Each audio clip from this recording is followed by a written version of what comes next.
Cette émission vous est présentée grâce à la participation financière de votre Caisse des Jardins du Cœur des Vallées, qui se distingue par sa nature coopérative et son implication au sein de la communauté. En manchette ce soir, bonne nouvelle pour le festival Bottignam en fête. Les inscriptions au gala sportif et culturel de Bottignam sont en cours et clinique d'impôt au Centre Action Génération des aînés.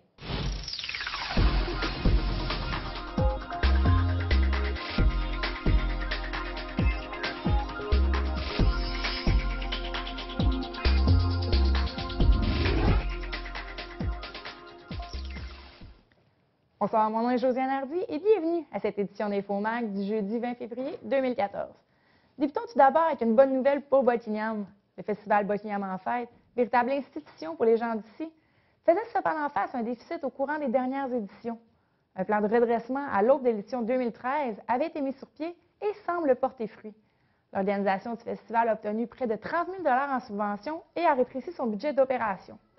Rappelez-vous, l'an dernier, le comité organisateur avait jonglé avec des livres financiers laissés inachevés et des chiffres, soit un important déficit de près de 20 000 $, car des créanciers de l'édition précédente n'avaient pas été remboursés.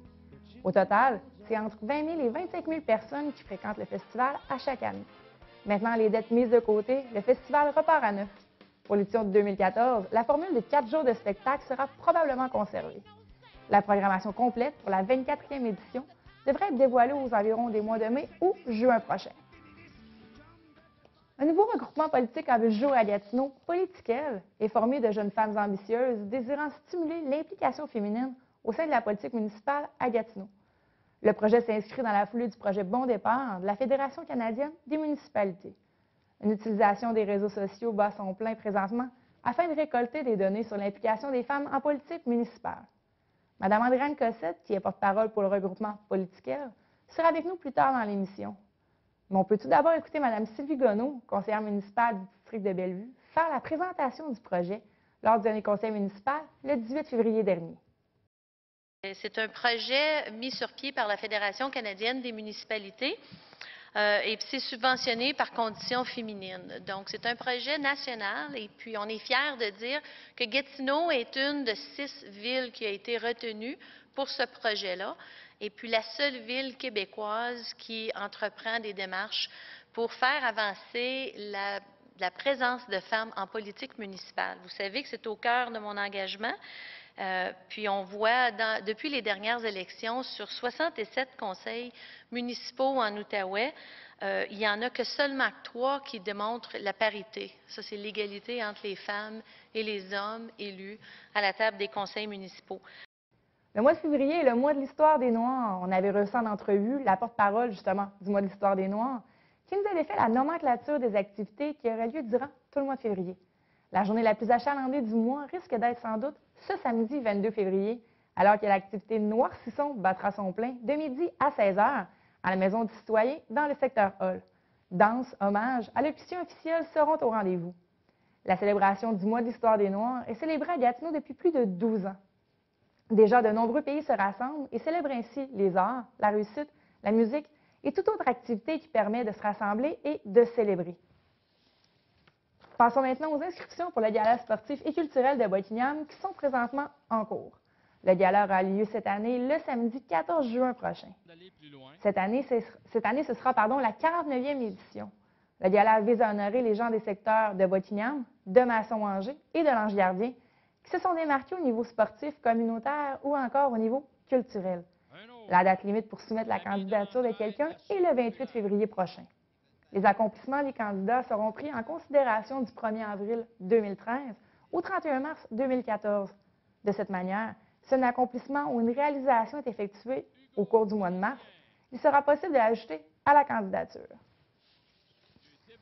Transportons-nous au Centre Action Génération des aînés avec la première conférence de 2014 qui s'est déroulée le 19 février dernier. Franc succès pour la conférence de M. Louis-Georges Desaulniers qui s'intitulait « Déjouer les obstacles à votre bonheur ». Des chaises ont même dû être ajoutées tellement cette conférence a suscité l'intérêt. La prochaine conférence du Centre Action Génération se déroulera le 26 mars prochain à la cafétéria de la résidence du Bel Âge. La conférence sera présentée conjointement par Service Canada et Service Québec. Les personnes qui ne résident pas à la résidence sont toutefois les bienvenues. On vous en parlait lors du bulletin de mardi, le temps des impôts arrive à grands pas. Encore cette année, le Centre Action Génération des aînés tient sa clinique d'impôts. Il vous est déjà possible de contacter le centre afin de prendre rendez-vous. Pour les personnes qui se déplacent, je vous rappelle que le centre est situé au sous-sol, donc vous devez descendre quelques escaliers pour aller justement prendre votre rendez-vous. On peut écouter Mme Lise Belland, qui est coordonnatrice des services au centre, nous expliquer à qui s'adressent les services et quelles en sont les contraintes. Les personnes admissibles, ce sont les personnes qui sont seules et qui ont un revenu de 25 000 ou moins. Pour les couples, le montant, c'est de 35 000 ou moins. Alors, ça comprend les gens qui peuvent venir chez nous. Et puis, les critères, c'est pas mal toujours les mêmes critères là, à tous les années. Ça veut dire c'est ceux qui sont en succession présentement. Les personnes qui sont incarcérées ne peuvent pas non plus. Les personnes qui reçoivent des intérêts de placement de 500 $ et plus ne peuvent pas venir. Il y a aussi, je vais regarder, ceux qui ont une entreprise ou qui sont travailleurs autonomes ne peuvent pas venir non plus. Si vous avez des revenus de location, c'est aussi sont pas accessibles là, à nos services. Alors, en général, là, les critères, c'est ça. Nos services vont avoir lieu, ça a commencé lundi le 17 février, c'est jusqu'au 16 avril. Et on va prendre un rendez-vous. Okay? Vous devez appeler au 819-281-4343.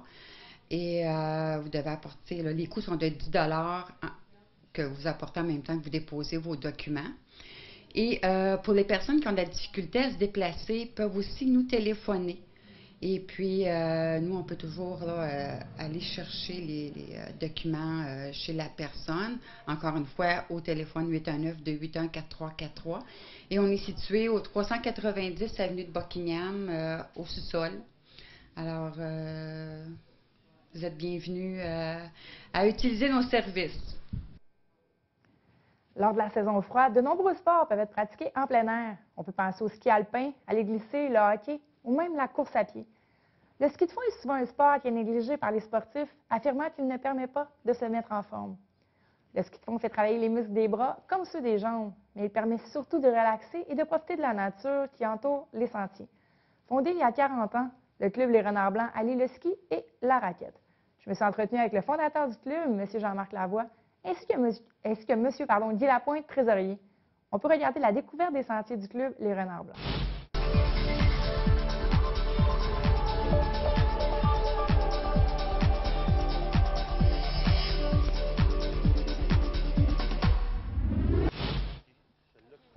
Créé par deux mordus de ski de fond il y a 40 ans, le club Les Renards Blancs continue d'avancer et d'innover, en incluant, il y a quelques années, la raquette dans leur sentier.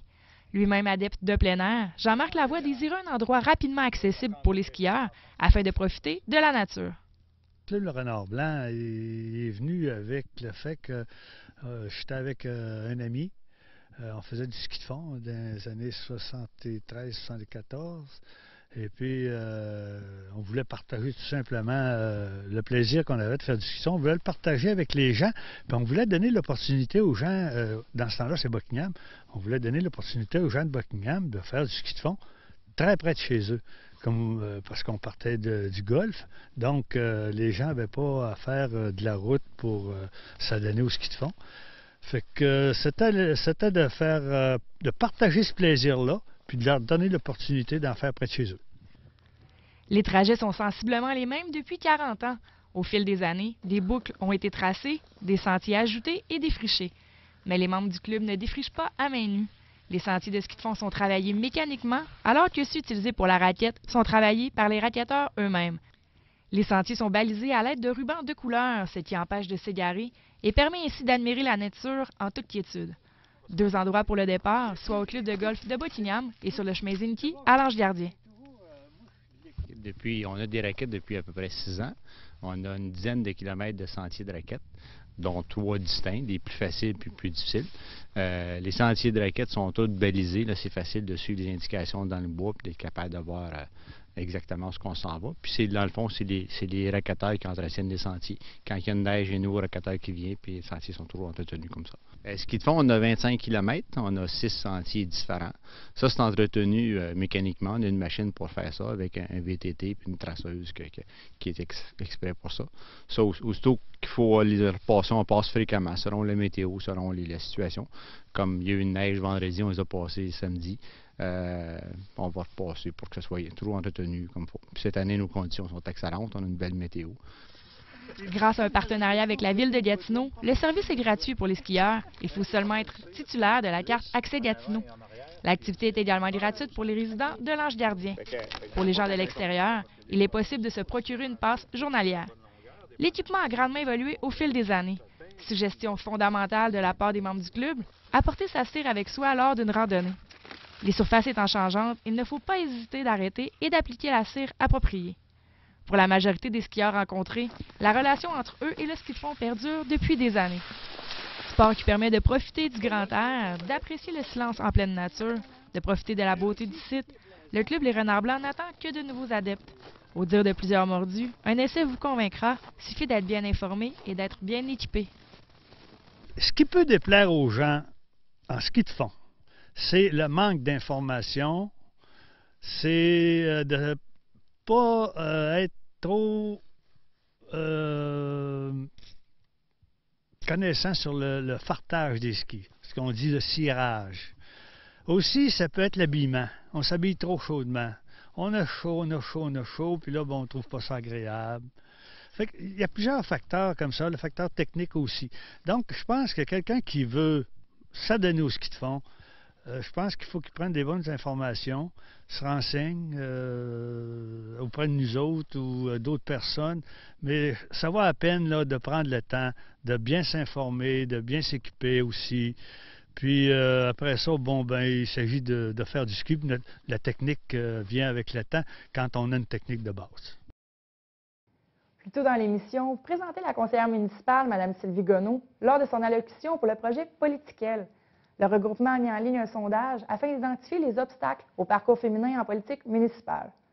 Je me suis entretenue plus tôt aujourd'hui avec Mme Andréane Cossette, qui est porte-parole pour le regroupement. On peut écouter l'entrevue.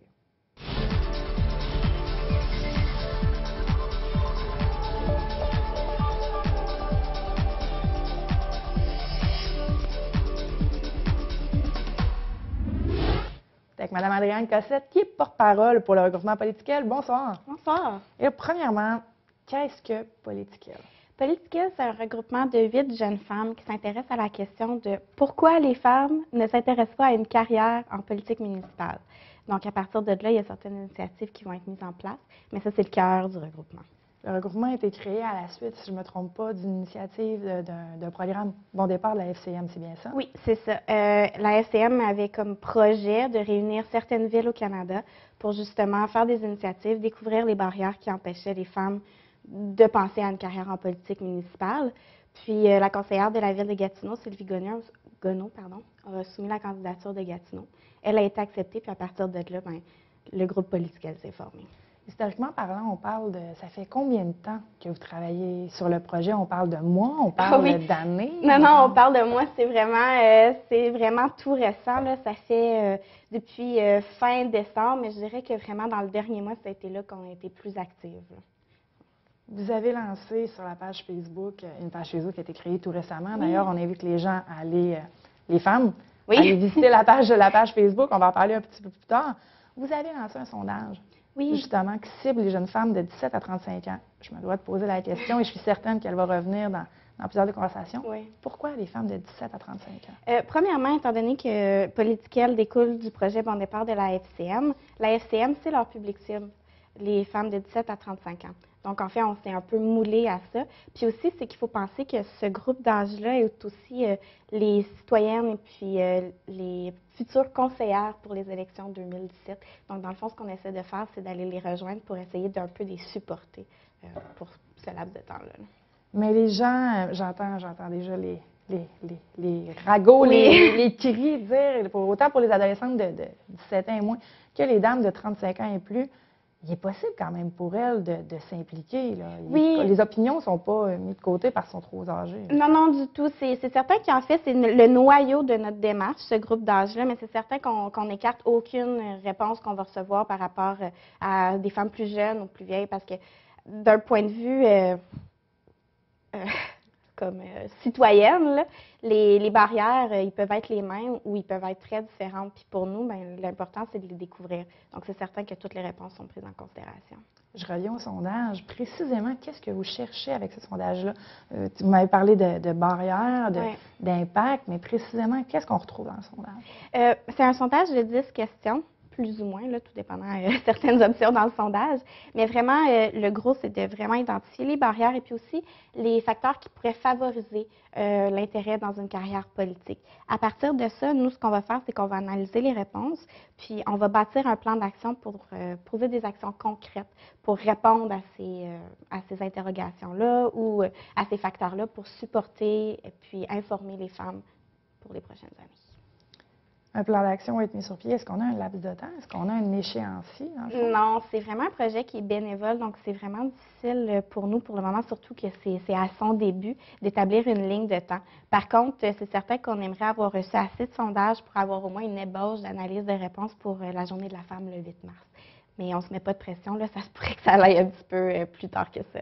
Si je ne me trompe pas, il y a déjà comme 150 personnes, puis c'est qu'en même pas 12 heures. Oui. Est-ce que vous êtes contente de l'engouement des femmes envers le projet? C'est honnêtement une super belle surprise. On s'attendait à avoir un certain intérêt, mais pas à ce point-là, comme mentionné. En moins de 12 heures, je pense que ce matin, on était rendu à 190 likes sur notre page, sur notre page Facebook.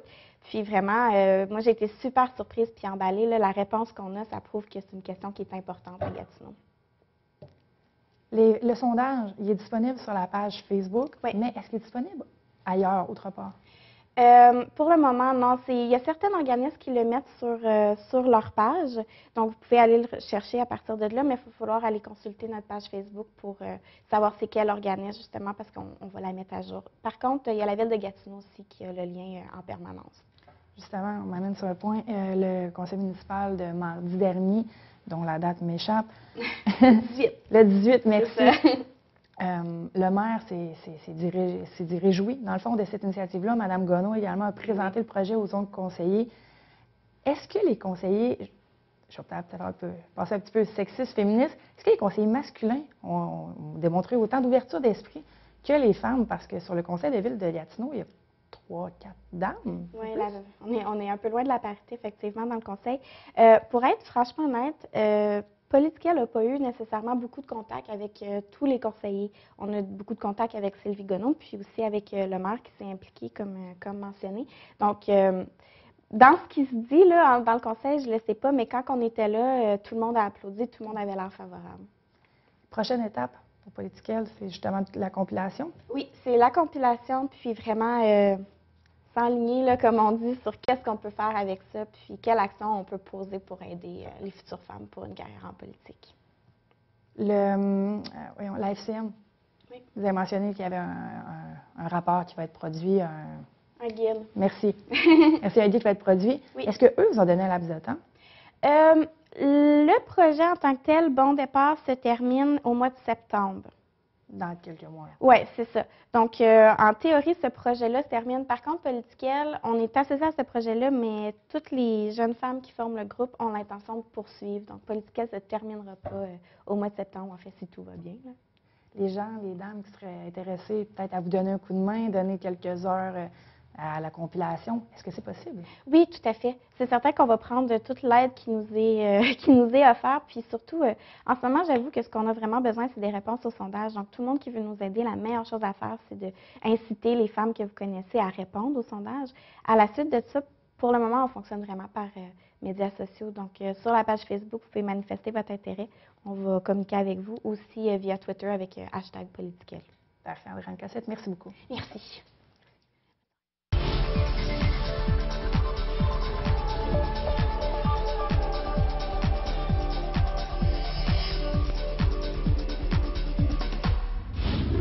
Maintenant, l'heure des sports avec François. François, bonsoir. Bonsoir. On commence ça au hockey. Les Mustangs, la série est égale contre Ottawa-Ouest. Oui, on sait que les éliminatoires ont débuté Au début de la semaine, là, il y avait des matchs lundi soir et mardi soir.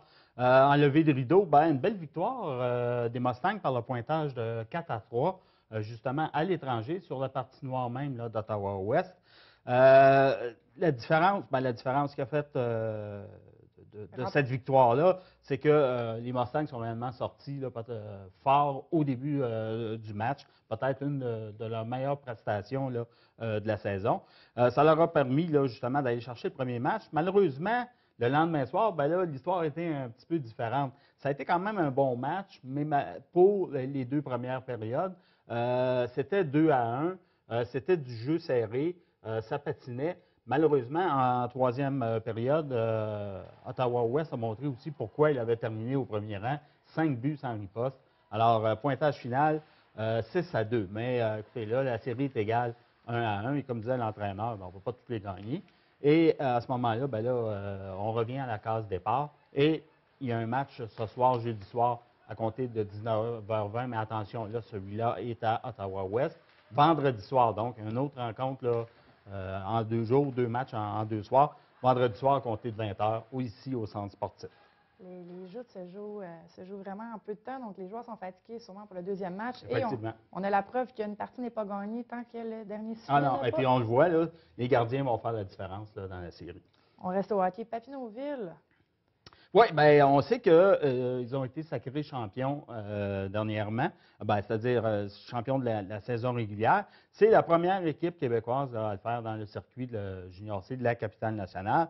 Et là, eux aussi, ils vont débuter les éliminatoires en fin de semaine. Ils vont se rencontrer une équipe du Québec, les Prédateurs de la pêche. Malheureusement, j'ai tenté de savoir là, quand est-ce que serait le premier match, mais sur le site Internet là, de la Ligue, les parties n'étaient pas...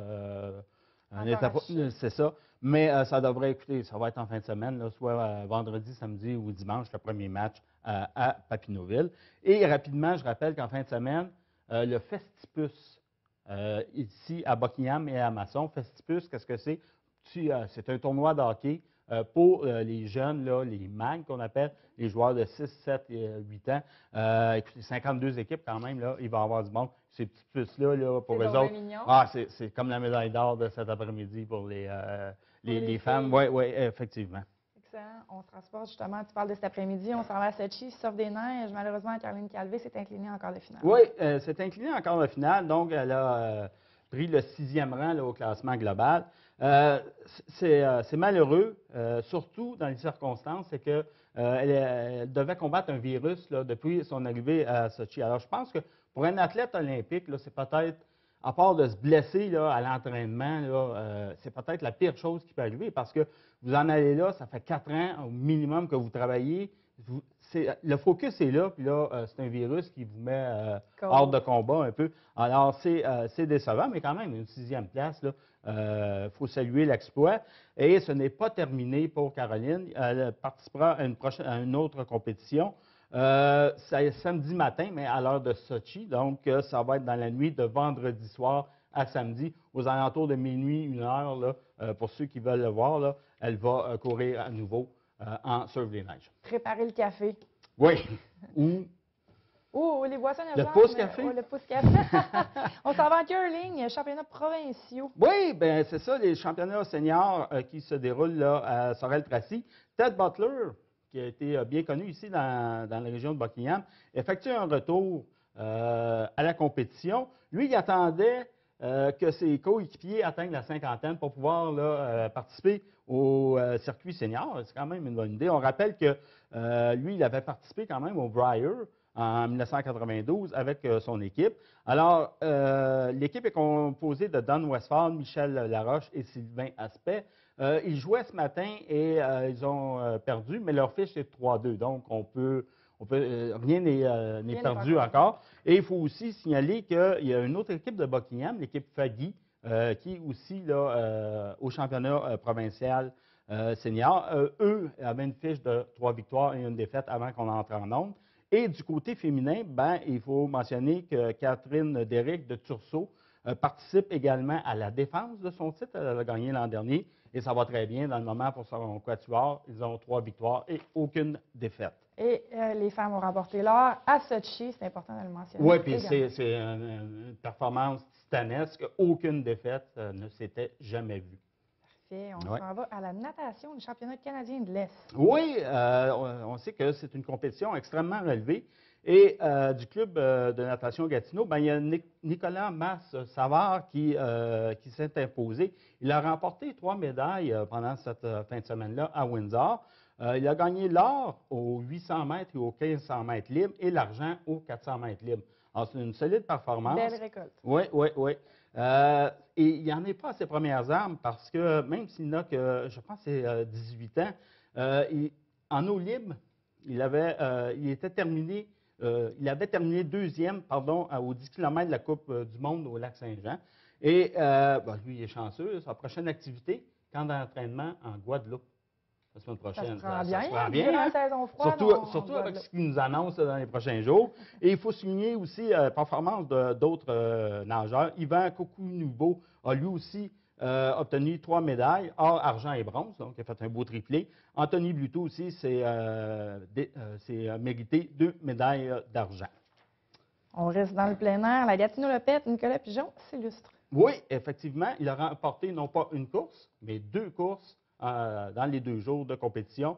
Les 2 27 km. Alors, c'est quand même une performance fantastique parce que, écoutez, 27 km une journée, être aussi bon le lendemain, là, des fois, c'est pas facile. Alors, c'est chapeau à lui. Lui aussi, on le connaissait parce qu'il a déjà remporté 3 médailles au niveau des Jeux du Québec en 2011. Et il a remporté le 16 km de la Gatineau-Lopette alors qu'il avait 16 ans. Donc, c'est un nom à retenir là, au niveau de la relève en ski de fond au Canada. Il y a aussi des athlètes qui devaient aller à Sochi, mais qui ne se sont pas qualifiés lors des essais olympiques. Et ils sont venus ici courir la Gatineau-Lopette, ils l'ont remporté. Et il s'agit d'un couple. Alors, c'est les 2 conjoints. Ça, c'est rare que ça arrive. Dans la même discipline, dans le 51 km, ils ont terminé chacun le premier chez les hommes et le premier chez les femmes. Il s'agit de Marc-André Bédard et de Claude Drolet. Il faut souligner aussi des performances d'athlètes de Chelsea, Stéphane Lloyd et Sheila Keeley-Chelsea, qui ont pris le 2e rang dans cette épreuve de 51 km. Et je rappelle, 2750 participants, Wow. qui provenaient de 25 pays. Alors, c'est un très beau succès encore cette année. On pourrait même dire mise olympique ici, Gatineau olympique pour Gatineau-Lopette. C'est malheureusement tout le temps qu'on a. François, je te remercie beaucoup.